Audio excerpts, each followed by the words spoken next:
Hey everybody, Alex Kazora, SteelersDepot.com, back with some more Pittsburgh Steelers recap and analysis of the preseason finale, a 19-10 win for the Pittsburgh Steelers Thursday night over the Carolina Panthers. Let's talk about it.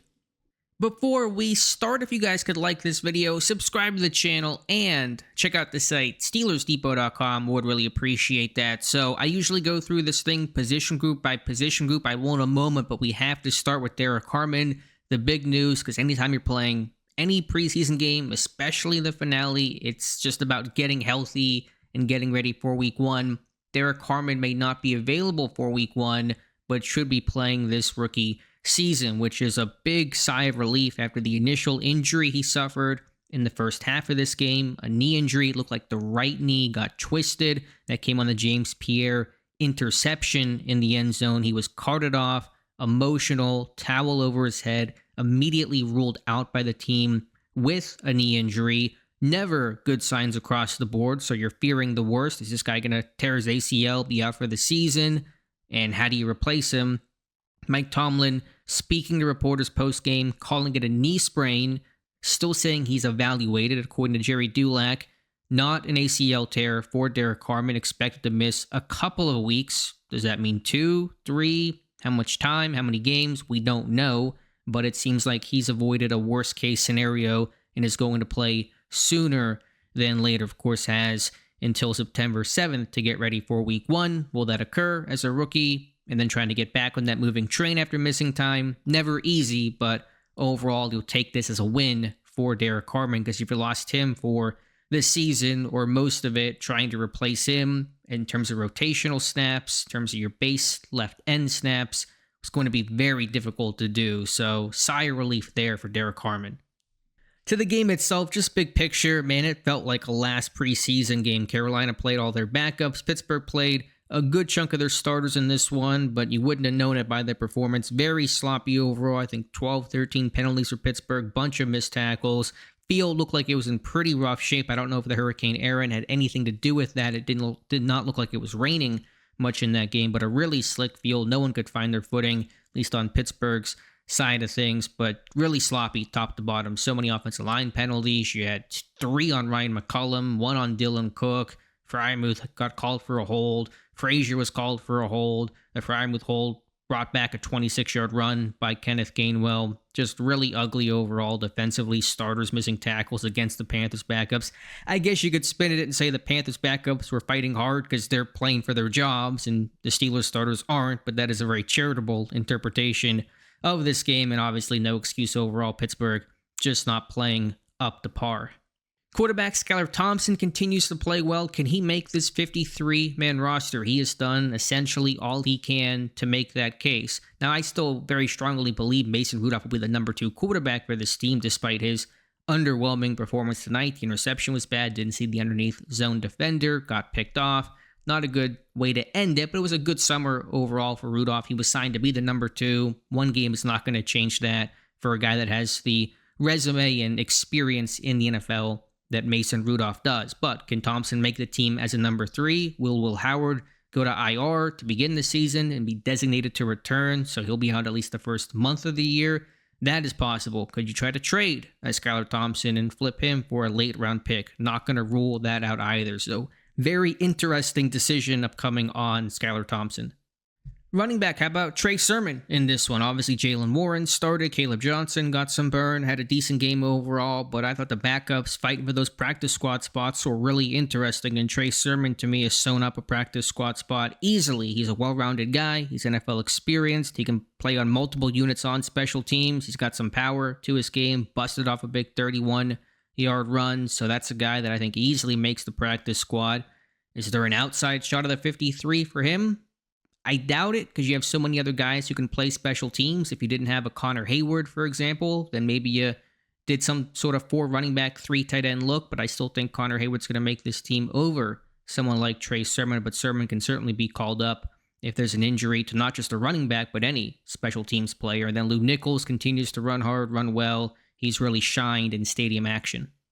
Wide receiver Scotty Miller seemingly stamped his 53-man roster spot, if it wasn't already to that point, which it seemed to be. He had a big game, 3 catches, over 80 yards, the 53-yard catch at the end of the first half. This guy is so fast. This guy has some of the best wheels, maybe the fastest receiver on this team, which is saying a lot because Pittsburgh has a lot of team speed at receiver with Calvin Austin and DK Metcalf and Roman Wilson. But Miller has been great start to finish. This training camp has really ended it on an even higher note, and he has definitely beat out Robert Woods for a spot, who did not catch a pass on Thursday night. Brandon Johnson, unfortunately, with a foot injury of some sort, so we'll see what happens there. He was trying to push for a spot, maybe practice squad as well. Don't know the severity of the injury, but unfortunate for him. Lance McCutcheon making some plays. Thought Keyshawn Williams had a really good block on that Sermon 31-yard run, cracking the safety, forcing the corner to replace, and Sermon ran away from him. So as much as we've talked about the receiving aspect of guys like him, Keyshawn Williams and Max Hurlman, the other things they offer is just as intriguing, if not more. Williams was the only guy to do punt returns this summer. Calvin Austin's injury impacted that, but I was kind of surprised no one else got a chance in the return line. Now, there are other injuries there. Austin being out, Dante Kent being out. Those guys would have gotten chances had they been healthy, but Williams getting a lot of looks back there. I'm thinking practice squad for Keyshawn Williams. Offensive line, hard to judge overall. The starters, I have to go back and watch the tape on those guys. Isaac Seumalo did not play, one of the few vets who was completely held out in this one. So I just have to go back and watch. It was just sloppy. It was hard to really gauge with all the penalties, and this team getting backed up. Frazier, of course, had the penalty. Not his best summer, but will be this team's starting center come week 1. And the backup offensive line looked like the backup offensive line. And man, Pittsburgh might want to swap out the entire back of the line there, because it's looking pretty rough. Dylan Cook, more penalties. McCullum for his first game. Good, he's healthy, but 3 penalties in this one. There was a block in the back. At least 1 false start, if not 2. Calvin Anderson did not play this summer. I'm just not seeing a whole lot there. I mean, there's, some guys, Andres Pete, Max Sharping. I'm just really underwhelmed by this backup offensive line. It's hard to find good offensive linemen. It's hard to have good depth. I get that. Pittsburgh, I thought, had it last year. They don't right now. I think they have to look at external options, slim as they're going to be in terms of the waiver wire in the trade market. No one's cutting good offensive linemen. Everyone is trying to hold on to what they have, and it's a scarce position in terms of talent available, but I think Pittsburgh's got to make some moves there. Defensively, as we waited and feared the worst with Derrick Carman, their silver lining at the time was Y.A. Black playing really well in the second half of this one, picked up 2 sacks on back-to-back plays, played good run defense. The latter sack forced a fumble. The Pittsburgh recovered, so really high-impact plays from Y.A. Black, who has been the biggest surprise of the summer to me, and that may be more on me underestimating Y.A. Black, but he's had a really strong camp, wire to wire, and he's going to play some good snaps for this team, especially if Harmon's going to miss a week or 2 to open up the regular season. Beyond that, got to watch more Logan Lee. That's the guy whose spot may be more attainable with the Harmon injury, even though it's not, at least seemingly not, season-ending for Derrick Harmon. Daniel Akwale, a couple good reps, maybe some he'd like to have back. I'd have to go back and check that. But Black was certainly the number one guy to talk about. Otomewa had a good tackle late in this game, so he's trying to make a case for the practice squad. Outside linebacker Jack Sawyer had a good game overall. Active, 5 tackles, couple for a loss, a quarterback hit on a stunt. Got good pressure on that play, so just a nice showing for Jack Sawyer, who's highly conditioned. He's played a ton of snaps this year, among the most of this entire roster. DeMarvin Leal was a classic DeMarvin Leal game. There was some good, there was some bad. Really good athlete. Can he finish plays? He struggled to do that. He got some pressure, though. Had a couple of plays against the run, but lined up off sides on the very first play. It just was such a mixed bag. It's hard to even really evaluate if it was good or bad, but probably closer to bad than good. And what could and likely will be his final game in Pittsburgh, a former third-round pick who just never found a fit, battled injuries, and looks poised to be cut. Also want to shout out Eku Leota. I think he's had a nice summer. He's bursty, a little Herbig-like. He's athletic, but he can hold up against the run. He's gotten some pressure, and I'm thinking he's going to take a spot on the practice squad. Inside linebacker Peyton Wilson blew up a screen early in the game, made a tackle on one of the early decent runs by Carolina. Then they got those guys out of there relatively quickly. I didn't see a whole lot from Cole Holcomb in this game, but I just have to go back and watch some more. Carson Bruner was active, bunch of tackles, continues to rack up special teams tackles. He had to have led the team, maybe the entire NFL this preseason in special teams tackles, so Can he beat out Mark Robinson? I still think that's a little bridge too far, but practice squad at the least, at the worst, for the rookie Carson Bruner. And then cornerback, sloppy early, Jalen Ramsey, the personal foul, which was probably the right call, throwing that running back down that late in the play. But Mike Tomlin, as he always does, he gave the rather say woe than sick 'em quote, but 15-yard penalties are, you can say that now in the preseason. You're not going to say that probably quite as much in the regular season for a veteran that knows he's going to get flagged for that kind of activity. But yeah, the early run defense didn't look good. Now there were still some guys missing in this one. No Juan Thornhill in this game, but when you have the horses and your top guys out there, would have liked to see a little bit better overall from that unit. Beanie Bishop apparently did not play a defensive snap in this game, and so that has to be injury related, you would think. There's no way he's just getting a goose egg while healthy on the sidelines, but there was no report about an injury for Beanie Bishop, so I don't know if he got hurt in warm-ups or something happened there. It's been weird. What's his roster spot? I still felt like coming into this game he was going to make the 53.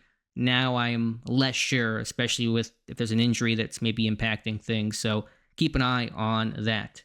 And then these special teams. How about Ben Sauls, the rookie kicker from Pitt? 4 for 4, a 50-yarder. Really nice night for him. Man, this thing could have gone sideways a bunch of different times this summer. You got a rookie left-footed kicker, which you don't see too often. You had 3 different long snappers in preseason action. Christian Kuntz, and then he got hurt, turned to Logan Lee, and then Jake McQuaid snapped in this game. The veteran signed in place of Kuntz until he gets back from his sternum injury, which maybe by week 1 we'll have to see there. You got rotating holders at punter and Johnston and Waitman, and Sauls was 5 of 6 on his field goals and made all 6 of his extra points. So kudos to the entire operation and the Sauls with a really good finish to his summer with Pittsburgh. Obviously, Chris Boswell will be this team's kicker, but Sauls could hang around on a tryout circuit and get picked up somewhere, and who knows, if there was, knock on wood, an injury to Chris Boswell, Sauls could find his way back in Pittsburgh. He's kicked a bunch at Acrisure, going to Pitt for his college career.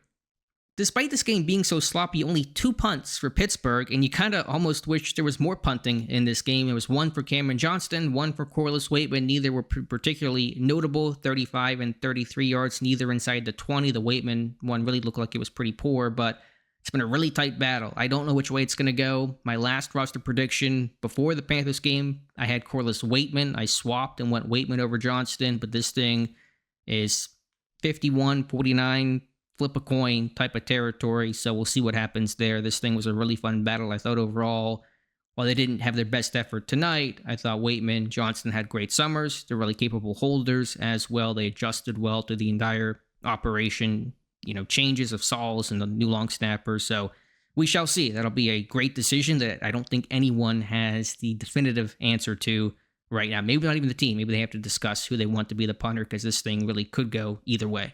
So let me know your thoughts in the comments below. Appreciate you guys watching. Please like this video, subscribe to the channel, and check out the site, SteelersDepot.com. Thank you again, and we'll talk to you soon.